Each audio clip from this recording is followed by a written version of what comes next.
এই প্রবলেমটিতে বলা হচ্ছে একটি সংখ্যাকে 20% বৃদ্ধি করার পর পুনরায় 20% বৃদ্ধি করা হোক, তাহলে প্রকৃত সংখ্যাটি কত শতাংশ বৃদ্ধি পেল।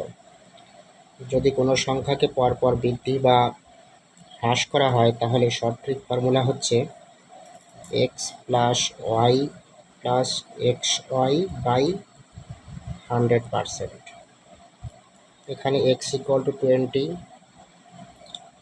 এবং y ইকুয়াল টু 20, তাহলে ভ্যালু পুট করে দিলে x 20 plus 20 plus 20 into 20 by 100%, this is equal to 40 plus 0 0 cancel হয়ে যাচ্ছে, তাহলে 4, so this is equal to 44%। এখানে 44 এর সাইন প্লাস, তাহলে এখানে বৃদ্ধি পাবে।